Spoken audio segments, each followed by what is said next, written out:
né? Ali está, aliás, os projetos culturais. Então, nós estamos num ótimo momento para estarmos dentro dos clientes, né? Nos relacionando com eles, fazendo com que eles entendam a marca deles nos anúncios, nos comerciais, na televisão e no jornal, trará, de fato, para eles diferenciais de qualidade, de compreensão do seu target, de compreensão do seu público, um relacionamento, uma experiência, né? Eles falam branding experience. Então, para eles, hoje, é muito marqueteiro, né? Brand experience é fazer o cara usar do produto, né? Fazer aquele como é que é? Test drive, né? Andaram roubando os carros de test drive, achei muito engraçado isso, né? É lógico, né? O cara vai fazer o test drive e vai embora com o carro. Mas talvez essa experiência do produto, de fato, gente, um carro médio, ou um pouquinho mais sofisticado, alguém vai ficar rodando com o carro para ver como é que ele é? Você faz isso com a Ferrari, você faz isso com um mega carro que você normalmente não tem acesso, né? Mas não com os carros meio parecidos com o teu. Então, essa questão do branding experience, ela não se dá para tudo. Ela pode acontecer para algumas coisas muito específicas, né?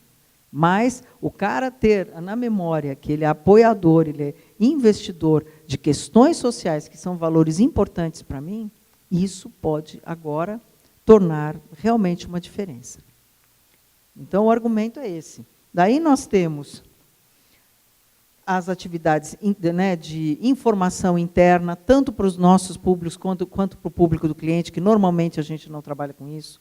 A assessoria de imprensa, ela é muito importante, mas é importante nós lembrarmos sempre que a assessoria, ela beneficia, infelizmente ainda, ela beneficia muito mais o produtor, ela torna o projeto importante para a sociedade, mas ela não beneficia necessariamente a marca, porque nós ainda temos, infelizmente, um pensamento dos editores de jornal, de programas, de não falar a marca do patrocinador, como se aquilo não fosse efetivamente importante. É absolutamente importante, senão não existiria aquele projeto, né? Mas ainda tem essa coisa do mercado, né, jornalístico, de não falar. Então, nós não temos como dar essa ferramenta como uma medida boa para o investidor.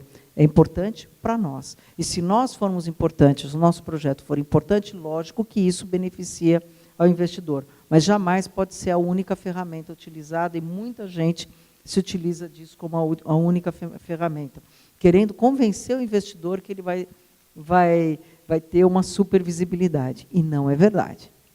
Não é verdade. Quem só usa assessoria de imprensa deveria, no mínimo, então, dar uma mega visibilidade para esse investidor dentro do ambiente do evento, né? Porque a assessoria tornou o projeto importante, né? Tornou conhecido, tornou querido, as pessoas vêm para o projeto, ou seja lá o que for o seu formato, aí, em algum lugar, tem que estar essa marca. Aí sim você pode convencer o cara. Ó, nós fizemos, então, aqui uma maneira, só que só verão os que forem. Os que não forem, que é todo aquele universo impactado pelas grandes mídias, não necessariamente verá que é a marca do patrocinador. Daí o motivo de ter que ter propaganda, tem que ter o house organ, e tem que ter também ações de promoção e vendas, né? A gente até viu algumas aqui, como que esse tipo de linguagem mais sofisticada, materiais bem acabados, alguns não tão bem acabados, que aqui a gente até colocou algumas coisas que nem achávamos tão boas, mas como o material, ele tem que ser divulgado, e ele tem que emocionar, ele tem que impactar da mesma maneira que um anúncio qualquer, de qualquer produto, né? Ele tem que se explicar, ele tem que ser visto, e tem que trazer uma referência de modernidade, de limpeza, de sofisticação, né, de introspecção, seja lá qual for o nosso caminho, qual for o nosso posicionamento. Mas o nosso material comunicado, ele tem que ter esses valores também, ele tem que ser muito bem feito, tão bem feito quanto o material do próprio cliente. Nós temos também as relações públicas, né, que é como esse projeto, como o seu projeto vai se relacionar com os diversos meios, né, inclusive com a área pública, porque muitos dos projetos se relacionam fortemente, podem se relacionar fortemente. Nós também temos que ter treinamento, né? A gente vê aí quantos eventos que você chega e morre na praia, né? Como a gente fala. Né? Quer dizer, tem uma péssima recepção, uma péssima bilheteria, tudo é ruim, e daí o evento lá dentro é ótimo. Bom, já não foi. Aí nós que temos que fazer o nosso brand experience. Nós é que temos que fazer com que aquelas pessoas que chegam sejam bem acolhidas, percebam que vale a pena sair nesse frio para ir num teatro, para ir assistir um show, entendeu? Ficar lá de pé, não sei o quê. Por quê? Porque existe não só o evento que está dentro, mas todo um conjunto de atividades.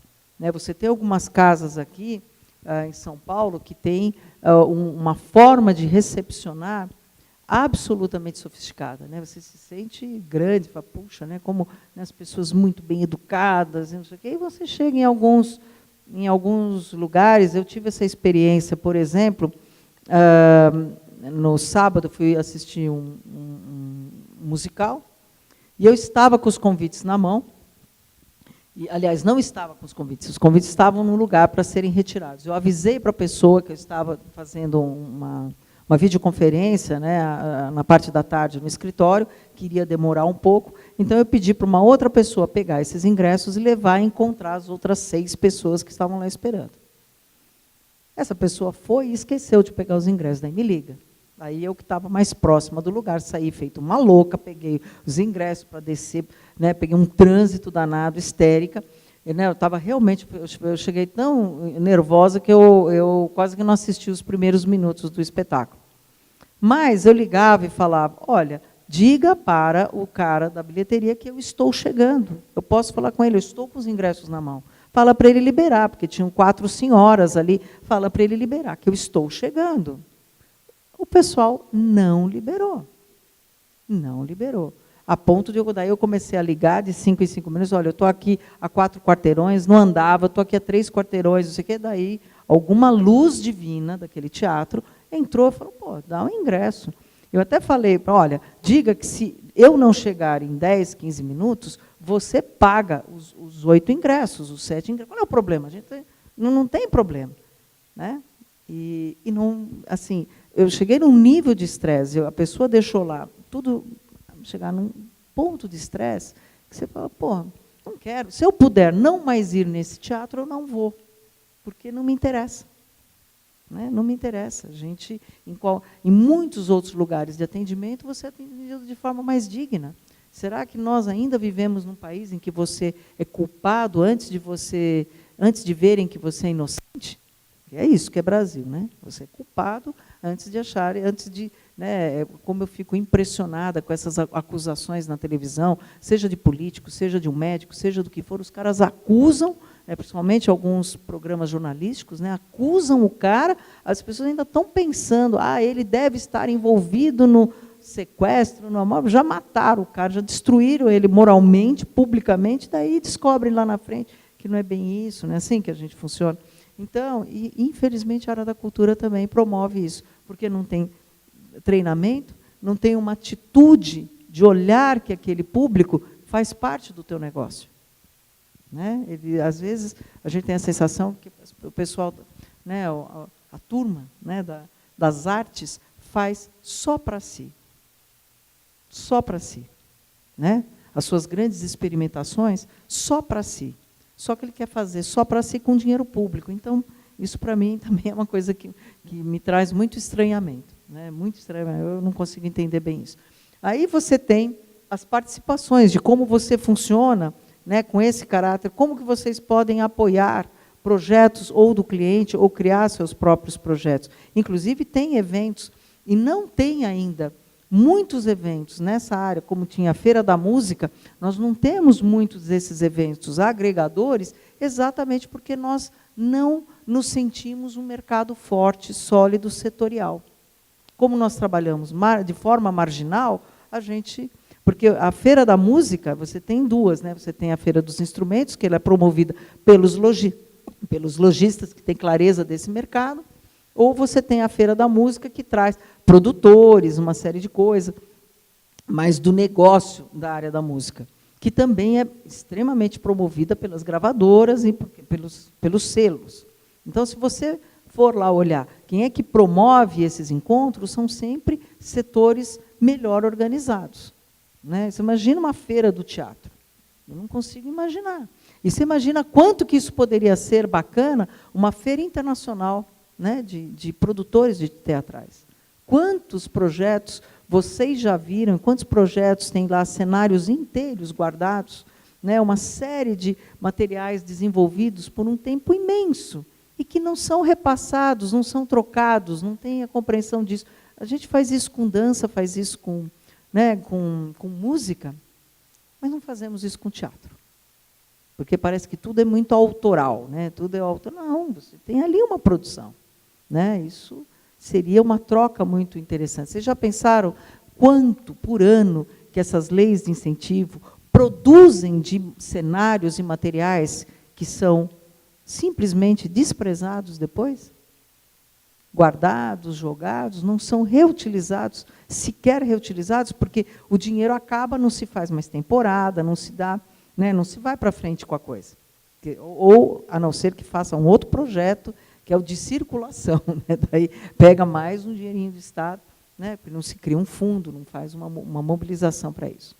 Então, aqui, gente, eu vou passar rapidamente, porque nós temos aí as ações também. Essa ação de endomarketing, eu sempre, endomarketing é o que é para dentro, né, da empresa. Eu sempre defendo que não é o produtor que tem que formar público. Não é. Nós não recebemos dinheiro público para formar público. Nós recebemos dinheiro público para fazer o melhor produto cultural que a gente pode fazer. Né? Na minha área, eu entendo que o recurso cultural que eu recebo, o recurso público que eu recebo, é para ter a melhor orquestra, o melhor cordoamento, os materiais, pagar os direitos autorais desses materiais, pagar bem esses músicos para que eles possam trabalhar dedicadamente, pagar os ensaios dele e fazer com que eles efetivamente sejam bons e compatíveis a esse mercado. Né? E não pegar uma parte dessa verba para ficar promocionando questões sociais que não nos cabem. Né? Isso não nos cabe, mas você está usando dinheiro público. Eu estou usando o dinheiro público para fazer o melhor do que eu sei fazer. Né? Então, até eu cito esse negócio, né? O investidor que recebe, né, um fazendeiro que recebe dinheiro público para fazer milho, ele não entrega pipoca, ele entrega um bom milho. Né? E nós não, nós estamos assoberbados agora, até a limpeza ambiental do evento, a gente agora é responsável, quer dizer, ou seja, tudo. E para o investidor, né, que tem uma empresa, para ter 100 milhões, para poder apoiar, ele tem que ter pelo menos quantos funcionários? Tem que ter uns 3 mil, 5 mil funcionários, né? Daí para muito mais. 60 mil, algumas, 110 mil funcionários.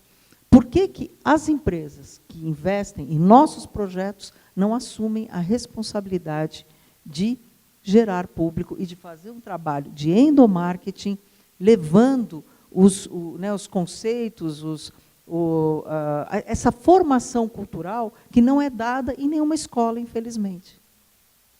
Eles têm um ambiente controlável, eles têm um ambiente que já tem uma série de ferramentas de comunicação, eles teriam apenas que acessar isso e tornar isso uma coisa importante. Eu comentei com vocês que eu fui falar com um superintendente de recursos humanos de uma empresa pública, grande, e perguntei para ele, bem, quais são os projetos que a sua empresa está patrocinando agora? Uma empresa que patrocina um zilhão de coisas. Ele não sabia citar nenhum. E ele é o superintendente de recursos humanos. Então, imagina, superintendente de recursos humanos, que até faz reunião de board, não sabe o que o cara do marketing está investindo, você imagina os funcionários. E ele tem ali pelo menos uns 14, 15 mil funcionários. Então, nós sempre buscarmos propor atividades no endomarketing, nós não estamos somente ampliando a nossa condição e dando outras ferramentas para o investidor.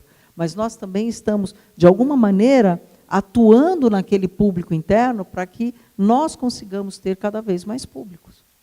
Isso deveria ser exigido também na lei, né, para os investidores.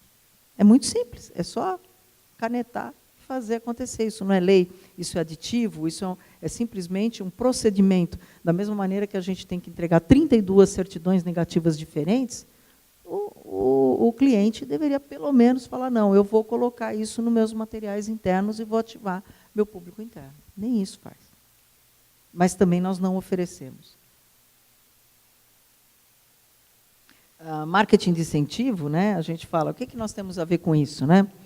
Marketing de incentivo. Então, o cara bate metas, e o que nós temos a ver com isso? O que a gente tem para oferecer? Bem, se nós formos patrocinadores do Cirque du Soleil, eu posso te garantir que alguns deles gostariam de ter esses ingressos e podem até bater umas metas para poder ir no Cirque du Soleil. Né?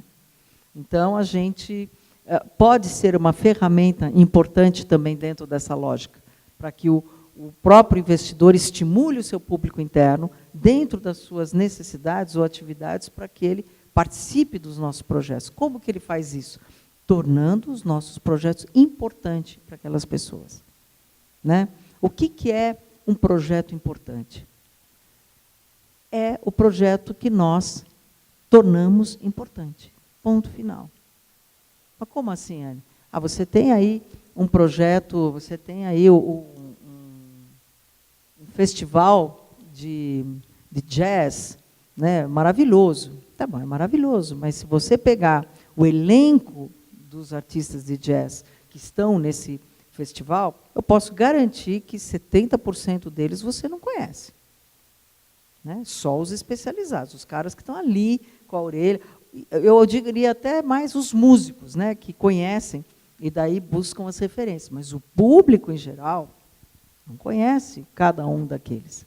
Né? Eu me lembro de ter ouvido recentemente, num desses festivais de jazz, o cara fez uma exposição no rádio, agora vem o fulano de tal, não sei o quê, parará, o cara que não sei o quê, o máximo do não sei o quê. Eu falei, gente, em que planeta eu estava que eu nunca ouvi falar desse cara? Nunca ouvi falar. Mas do jeito que ele falou, a sensação que eu tive é que só eu nunca tinha ouvido falar dele. O mundo inteiro conhece. E eu estava em alguma, né, isolada em algum planeta. Não é essa sensação que você tem quando você abre a revista Caras, por exemplo, né, no manicure, você olha e fala, meu Deus, quem é esta fulana que está numa página inteira? E você lê e você continua sem saber quem é. Você continua falando, que se trata essa pessoa? Como é que ela ganhou assim, uma notoriedade, se tornou uma coisa tão importante no mundo, naquele momento, né, que você olha e fala, pô, entendeu? E quem é aquela fulana? É ninguém, você nem sabe do que se trata. Mas naquele momento ela ficou importante. É isso que essas ferramentas de comunicação dão para vocês. A relevância, tornar o que você faz importante. Né? Assim, nós podemos, né, eu sei que Stravinsky é um compositor que mudou a música clássica contemporânea. Foi um marco de mudança da música contemporânea. Quantos caras, até talvez de vocês, já ouviram uma obra de Stravinsky? Conhecem Stravinsky? Entendeu? Então, na verdade, aquele fulano do jazz, pode ser qualquer um, ou do jazz, ou do samba, ou sei lá do quê, ele é tratado de uma maneira em que ele é muito mais importante do que o Stravinsky, que mudou a história da música. Então, vocês percebem que tudo está no como as coisas se colocam e se apresentam? Né? Isso que é construção de valores. Né? Da mesma maneira, a gente achar, os nossos filhos, né, acharem absolutamente importante usar determinadas marcas. Por que a gente faz isso? Porque aquilo se tornou importante. Os jovens agora ter o quarto iPod com não sei o quê, com X, Y, Z. Meu filho outro dia veio e falou, ai, mãe, o meu iPod, a memória está lotada, eu vou precisar de um outro não sei o quê. Eu falei, querido, a memória está lotada? Faz ele esquecer metade. Você joga no computador, você não vai ouvir, se você passar um mês inteiro ouvindo tudo que tem de forma, você não vai conseguir acabar, você está louco. Né? Vai, tira e pronto, né? Você cria um espaço de memória. Não, mas já quer outro, né? Não, porque o meu amigo, está louco, imagina. Tem sentido. Então, Como nós tratamos aquilo que eu falei, né? O merchandising, exibir técnica. Se a gente só está trabalhando com assessoria, a gente tem que dar esse dispositivo para o cliente. Como ele vai estar efetivamente. Vamos parar com aquele kit patrocinador, né? Banner, marca nos anúncios. Gente, os anúncios, o pessoal tem dinheiro para fazer um negócio desse tamanho e tem 32 patrocinadores. Né? Como é que aparecem as marcas? Não existe uma inteligência aplicada para desenvolver essas ferramentas, né? Marketing direto, como nós funcionamos, como nós trabalhamos com os nossos mailings, com o mailing do cliente, com o mailing dos nossos fornecedores, como a gente entende que isso tem que ser uma ação conjunta. Eu comentei com vocês que, quando eu comecei a fazer os festivais internacionais, que eu comecei a propor esses festivais internacionais, eu comprei o mailing das principais revistas da área da música na área da música clássica. Porque esse público é o meu público. Então, eu tive que fazer esse investimento. Eu reservei uma verba para isso, porque era mais importante eu fazer uma ação dirigida a esse público do que eu colocar meia página no estado de São Paulo. Porque eu não preciso, né, impactar 1.200.000 pessoas, eu preciso impactar esses caras que são, que têm afinidade com o meu projeto. Obviamente é importante eu estar também no Estadão ou na Folha, comunicando para que a minha produtora, o meu projeto, sejam importantes, aquela história de se tornar importante. Mas não necessariamente eles, ali, aquela turma toda, vai ser meu público. O público, o cara que vai levantar no frio e assistir o meu projeto, é um cara que tem afinidade, sabe do que eu estou falando. Então, eu preciso falar com ele de forma dirigida.